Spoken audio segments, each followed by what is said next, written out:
Bonjour peuple de Dieu, bonjour bien-aimé du Seigneur, bonjour mon frère, bonjour ma sœur. Le thème aujourd'hui est Dieu se reposa de son œuvre.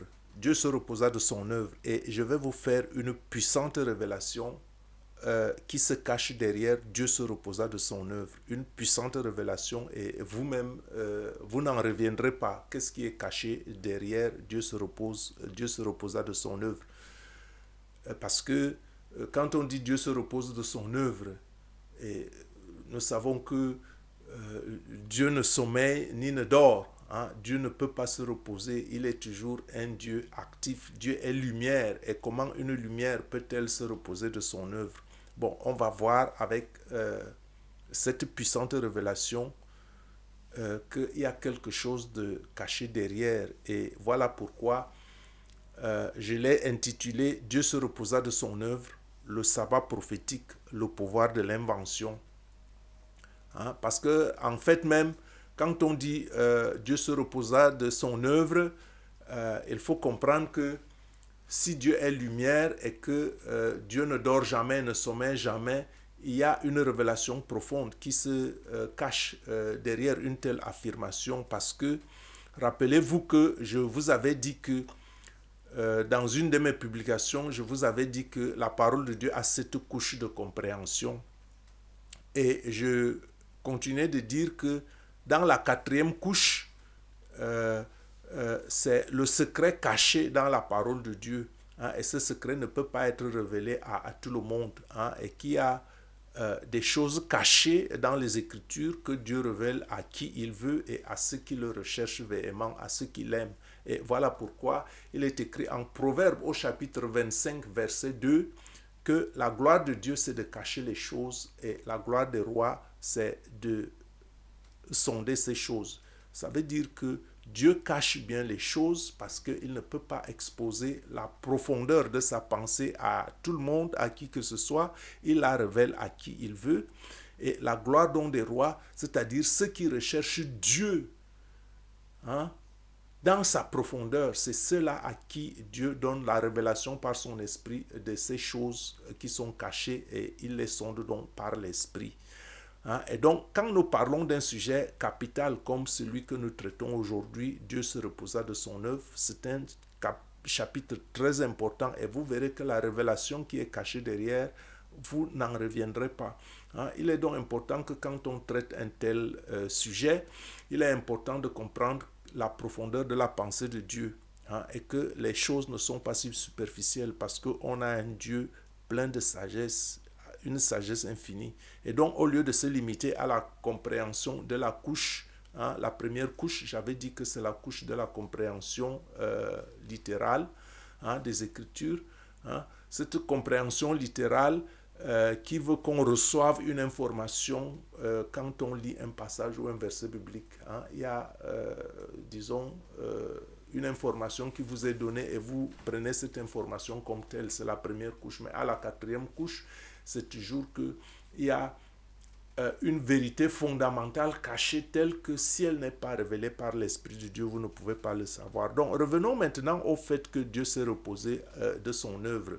Et si on se limite à la compréhension littérale, on va dire bien normal, Dieu a travaillé, normal qu'il se repose. Alors que les Écritures disent que Dieu est déjà le repos même. Dieu est le repos même. Pourquoi? Parce que il est écrit en Matthieu au chapitre 11, verset 28, « Venez à moi, vous tous qui êtes chargés. Venez à moi, vous tous qui êtes fatigués et chargés, et je vous donnerai du repos. » Alors quelqu'un ne peut pas donner ce qu'il n'a pas. Et c'est peut-être exagéré de dire que Dieu est le repos même, mais vous comprendrez que s'il n'est pas le repos, comment est-ce qu'il peut donner le repos? Et donc, venez à moi, vous qui êtes chargés, fatigués et chargés, je vous donnerai du repos. Prenez mon joug et vous recevrez mes instructions, car je suis doux et humble de cœur, car je suis doux et humble de cœur, car je suis doux et humble de cœur, et vous trouverez du repos pour vos âmes. Donc si nous on trouve du repos, on ne peut trouver du repos qu'en celui qui est lui-même le repos. Bon, voilà la première chose. La deuxième chose est donc que si Dieu est le repos, il faut se dire que Dieu s'est reposé de son œuvre dans Dieu s'est reposé de son œuvre, il y a une révélation profonde. Je reprends. Si Dieu est le repos, il faut se dire que dans Dieu s'est reposé de son œuvre, qu'il y a une révélation plus profonde. Parce que Dieu s'est reposé de son œuvre, pas parce qu'il est fatigué. Hein? Dieu ne peut pas se reposer parce qu'il n'est jamais fatigué. Hein? Si Dieu est lumière, alors la lumière ne peut pas se fatiguer, la lumière brille toujours. Hein? Hein? Dieu est au contrôle de toutes choses. À chaque instant, il ne peut pas se reposer. Hein? Il est omniscient, il est omnipotent, il est partout et il voit tout.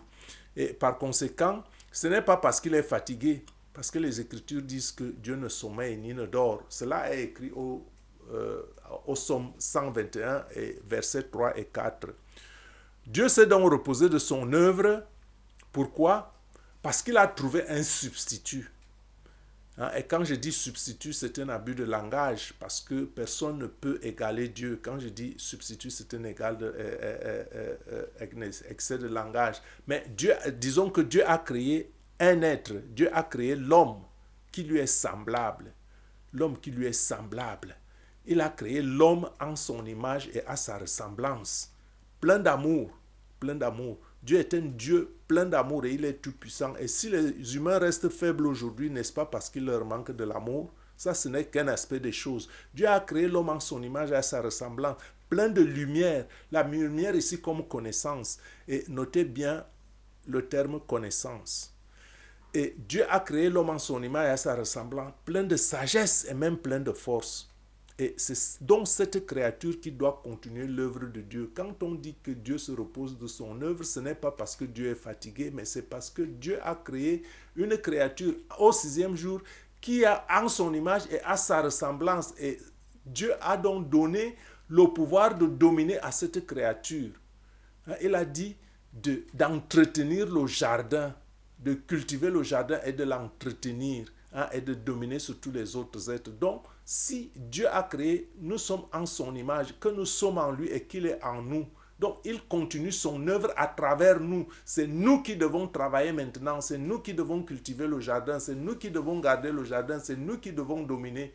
Voilà pourquoi, quand on dit que ton règne vienne, c'est afin que nous manifestions ces attributs que Dieu a mis en nous sur la terre. Ce n'est pas que le règne de Dieu vient comme si c'était quelque chose d'extérieur, parce qu'il faut bien que les gens comprennent aussi cet aspect des choses.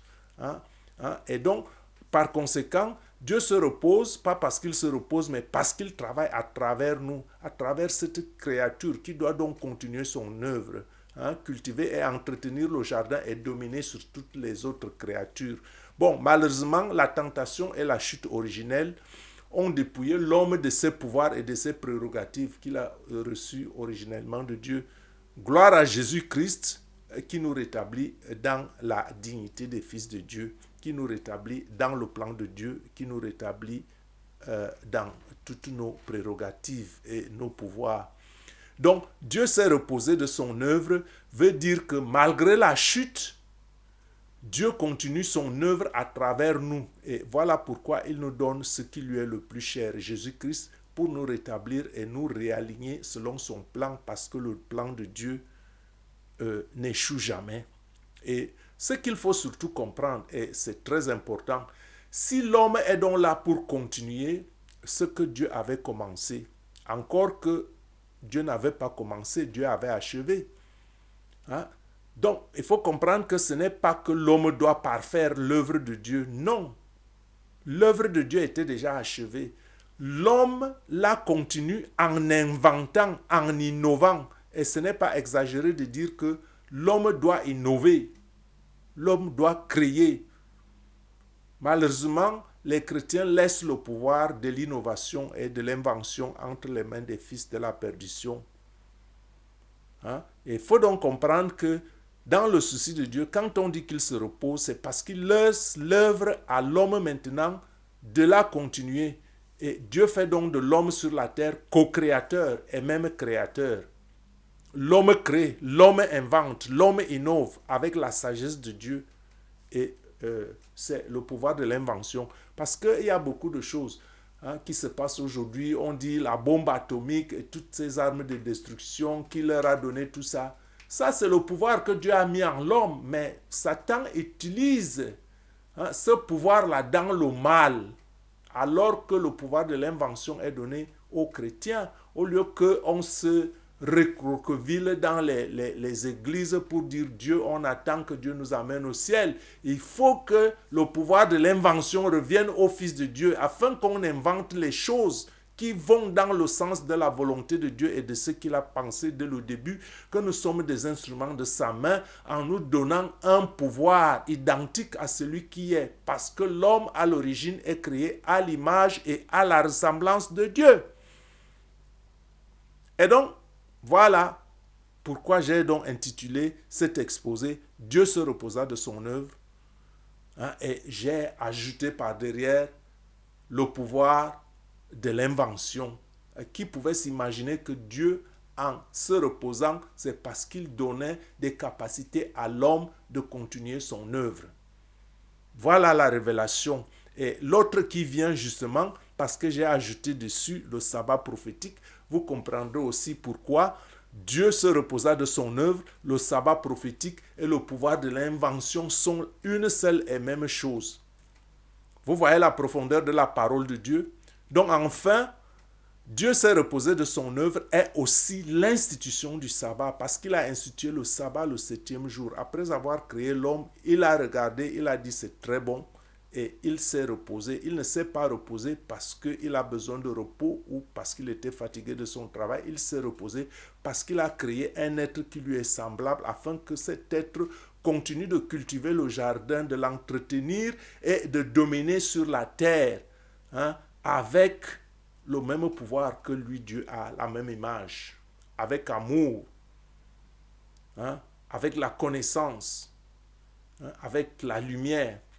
Donc, Dieu crée donc ce sabbat-là, et ce sabbat est l'ombre des choses à venir. Ce sabbat est fait afin que nous ayons conscience que nous avons le repos, afin que nous ayons le repos dans la chair, sans aucune œuvre, sans aucun labeur.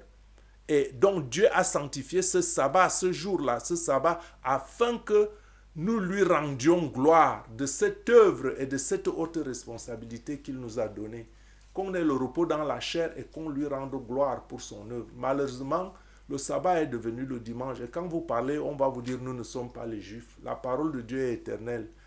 Comme les fils des hommes, les fils de la perdition sont toujours en train de tourner ce que Dieu a fait. Voilà pourquoi ils ont tourné que le sabbat, le jour du repos, devient chez nous un dimanche. Et comme Dieu, il a donné vraiment le pouvoir créatif, il laisse faire. Mais un jour, on reviendra au sabbat. Et ce sabbat-là était le sabbat de repos, un repos pour nous sans labeur, afin de glorifier Dieu. Et ce sabbat des fils d'Israël était l'ombre des choses à venir. L'ombre des choses à venir, ça veut dire qu'il y aura un sabbat. Et c'est ce que j'ai donc appelé sabbat prophétique, pour revenir au titre. Dieu se reposa de son œuvre. Et ce repos de son œuvre est une prophétie d'un sabbat qui vient. Et c'est ce que j'appelle sabbat prophétique. Et même ce sabbat durera 1000 ans. 1000 ans sous le règne du Christ, c'est-à-dire qu'il y a 1000 ans qui viennent dans le règne de Dieu, qui sont 1000 ans de repos, où toutes les larmes seront essuyées des yeux, où la mort ne sera plus, le mal auront un repos, car ils ne seront plus. Cela est écrit, je n'invente rien, en Apocalypse au chapitre 21, verset 4. Il essuiera toutes larmes de leurs yeux, et la mort ne sera plus. Il n'y aura plus ni deuil, ni cri, ni douleur, car les premières choses auront disparu. Voilà l'œuvre de Dieu, voilà ce qui est caché derrière. Dieu se reposa de son œuvre. Il se reposait de son œuvre parce que il a donné la responsabilité à l'homme de continuer son œuvre en inventant, en créant, en innovant. Et il a donné un repos sabbatique afin qu'on se repose de toute labeur en lui et qu'on le glorifie en ce jour. Et ce jour sabbatique est un sabbat prophétique qui entrevoit qu'il y a un règne qui vient, qui est un règne de repos où il n'y aura pas de douleur, il n'y aura pas de mort, il n'y aura pas de cri. Et ce règne est le règne de Jésus-Christ, les 1000 ans de règne. Je pense que tout le monde le connaît. Voilà la grande révélation. Réjouissez-vous dans le Seigneur et que ceux qui ont des oreilles entendent et se merveillent de la grandeur, de la sagesse et de la puissance de notre Dieu. Trouve donc le repos en lui, trouve le repos dans le Seigneur, car il est ton repos et crée dans son repos par son esprit et par le pouvoir de sa parole. Soyez bénis au nom du puissant de Jésus-Christ. J'espère que cette révélation, cette puissante révélation vous amène à vous réveiller de votre torpeur et de savoir que la terre appartient à Dieu et c'est à nous les enfants de Dieu d'innover, d'inventer, d'exceller, de louer Dieu et d'avoir le repos en lui, en tout temps et en tout lieu. Pour des siècles et des siècles, ainsi soit-il. Je suis votre frère et serviteur Gabriel Messi. Soyez bénis au nom tout puissant de Jésus-Christ. Je vous aime. Amen.